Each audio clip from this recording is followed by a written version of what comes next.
Oh my goodness. Froze all the way up to the top. Hey guys, what's going on? It's Mitch from We in Tennessee. Hey Mitch, why aren't you in your car? It is way too cold out there. Man, this past week we hit some pretty low lows. And I know I'm not from the north. And so our lows is probably not comparing anything to those of you in Michigan, Wisconsin. But we were hitting single digits and that was pretty cold.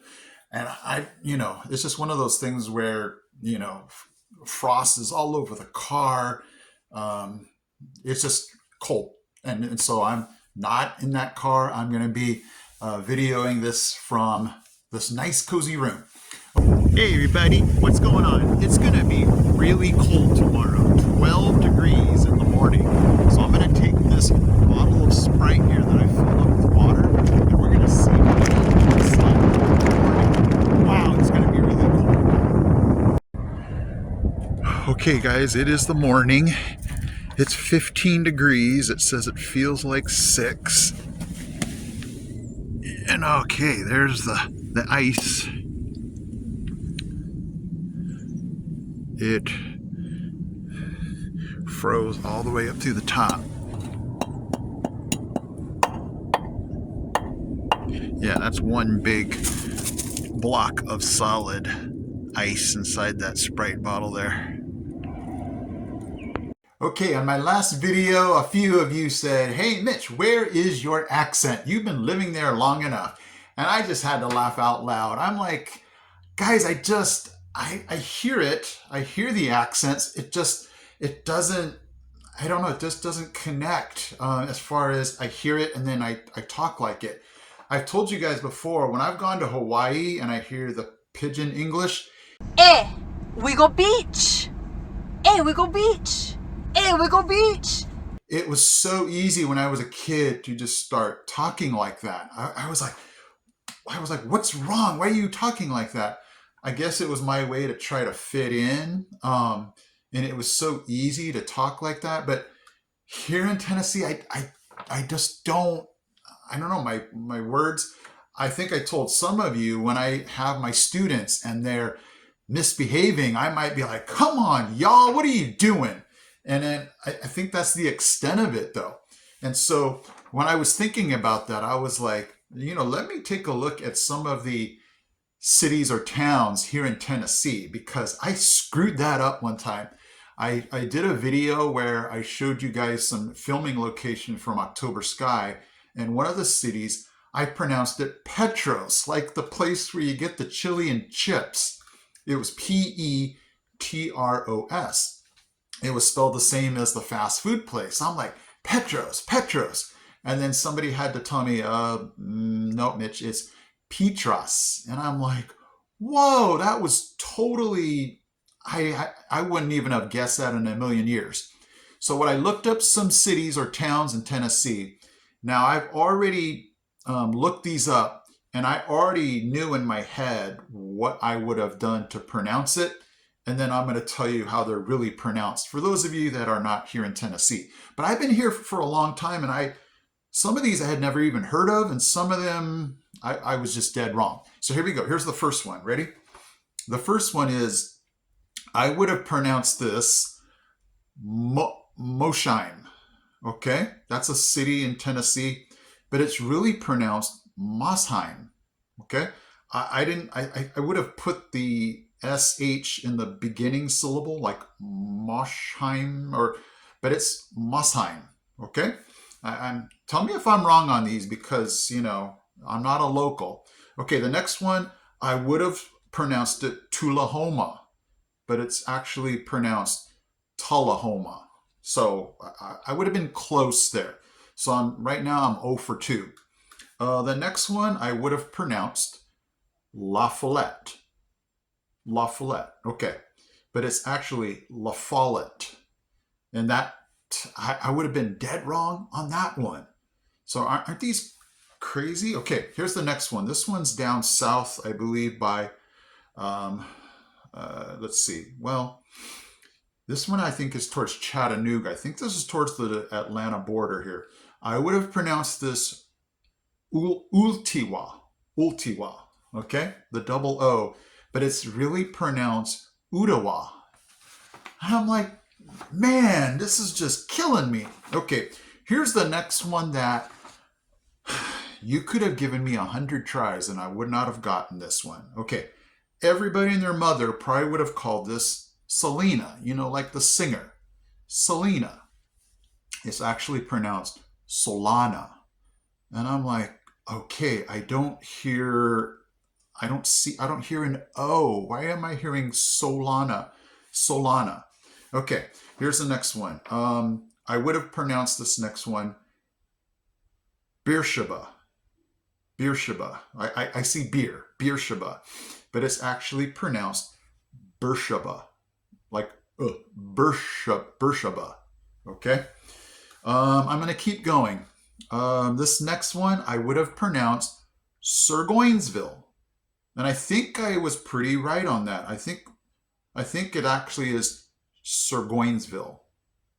Surgoinsville. Okay. Tell me again if I'm wrong on this one.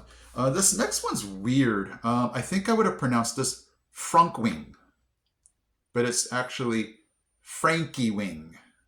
So again, I'm off. Okay. This next one, everybody and their mother would have called this Santa Fe. It's actually Santa Fe. Okay.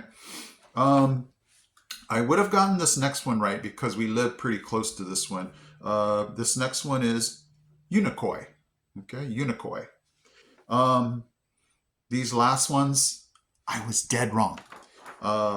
This I would have pronounced this Baileyton, but it's actually Belton.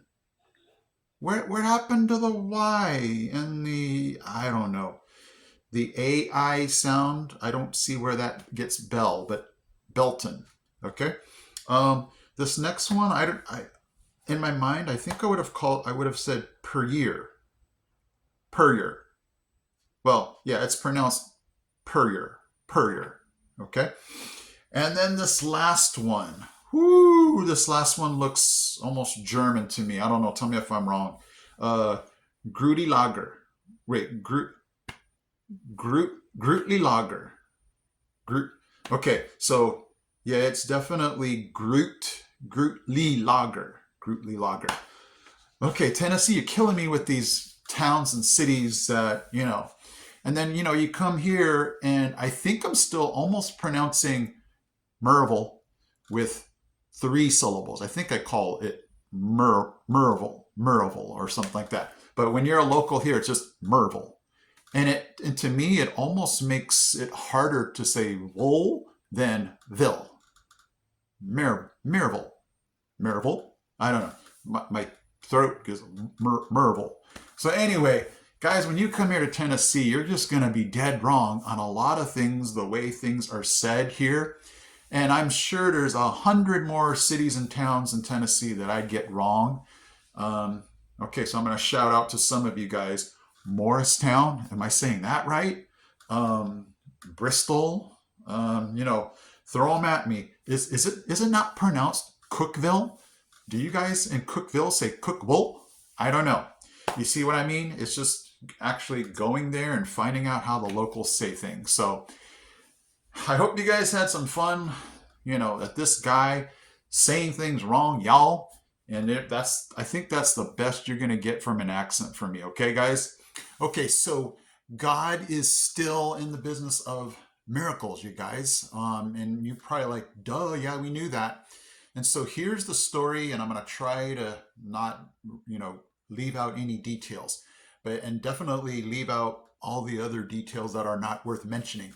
But if you remember, I had a colonoscopy 3 weeks ago, and I never told you guys this. Well, there's a lot of things I need to tell you, but I'll leave out definitely all the bad stuff. But, you know, I had done Cologuard before. If you're wondering, never, ever do that. Here's why. Just real quick. Number one, it has so many false positives and false negatives. And even if you get those results back, you're going to have to get a colonoscopy to confirm it anyway. So if I were to do it over again, I would have just gone straight to the colonoscopy. I'll admit it, I was a chicken. I was trying to get the easy way out. But looking back on it, even if it had come back clear, I still would have been like, are you sure about this? And so here's what it basically did. It actually came back positive for colon cancer, the Cologuard. And so I'm like, great. Now I have to go get the colonoscopy. And so when I went to get the colonoscopy, they're like, okay, this is how much it's going to cost you.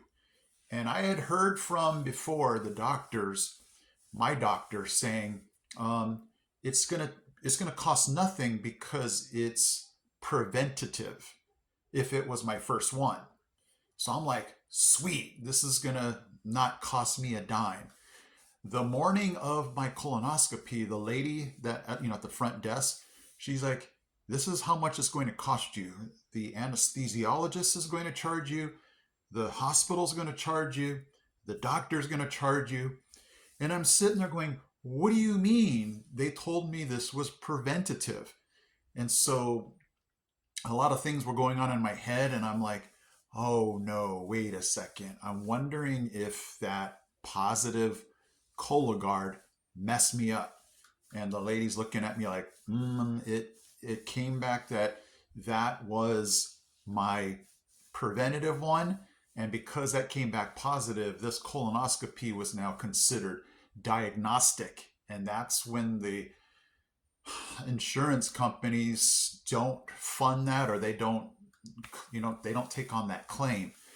And I looked at my wife, I'm like, what am I going to do? I actually considered walking out of the doctor's office and not doing it. But after that, drinking almost like a liter of that nasty solution and a gallon of water, I just looked at her. I said, I would feel so defeated if I walked out of this office. So I said, you know what? We got to do this. She looked at me back saying, you're right. We got to do this. It was peace of mind. It was everything that I had gone through before. And so it just had to be done. And so I'm like, oh, I said, so sorry about this, babe. And she's like, don't worry about it. We'll figure it out when, the time comes.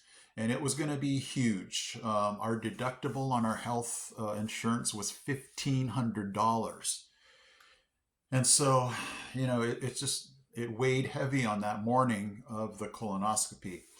And I'm like, we just got to do it. The results are the important part. My health is the important part.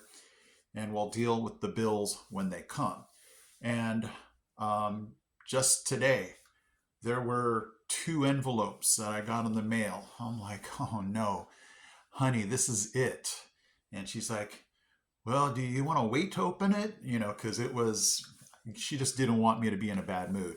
I said, yeah, let's wait a day. And so I opened it up, and I'm looking at the numbers. You guys ever open up a bill and, you're like, oh, especially remember that car bill that I had? And so I'm like, oh man, this is going to soak us. And I'm opening it up, and I'm like, no way.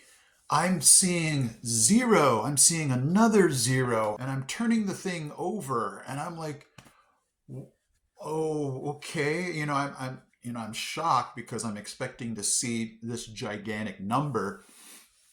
And it just said 0, 0, 0. And I'm like, you ever get those cases where, you just want to walk out of a store after they tell you how much something is? Like, really? Yeah, I'll take that. And I'm not going to argue. I'm not going to complain.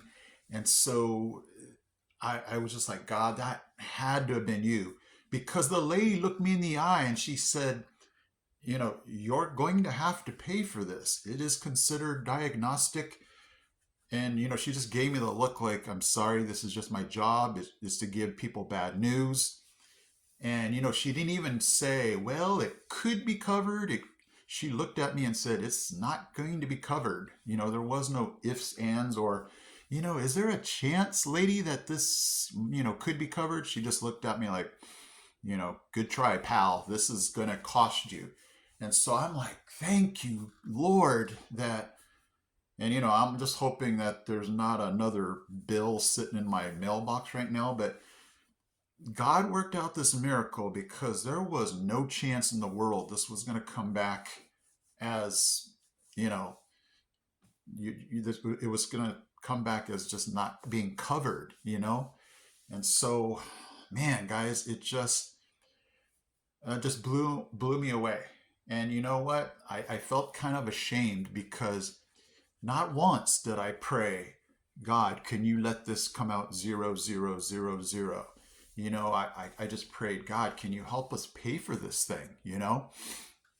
And so I'm sure he was up in heaven just shaking his head like, Mitch, why aren't you just praying that this can be zeroed out? Why can't you believe that I can zero this out? And I'm like, yeah. You know, you always shake your head and you're like, what?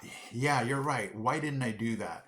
So, you know, my lesson ricocheted to you guys, you know, before you consider a prayer, consider what might happen before. You know, I just singled out a miracle, just going, God, can you work out somehow that we can pay for this? And it didn't even hit me to pray, God, can you just somehow come back that this is nothing, you know? And so, I don't know, guys, there's a better skip in my step now. Just, Lord, thank you so much that you pull off the miracles. On my way to work one morning, I passed a couple of railroad tracks and I was shocked. I mean, it never dawned on me how close some homes are to the railroad tracks. And you know that I can hear the railroad or the train from where we live, and we live a couple of miles from the railroad tracks. And so when I'm driving up to the railroad tracks, I'm like, oh my goodness, how loud must this thing sound for the people that live right by it? So check this out from that morning. Okay, how does this house live right next to this railroad tracks? Is it just that you get used to the sound of that? Wow, look how close they live to this railroad tracks. And they're not even blowing their horn. That's just crazy.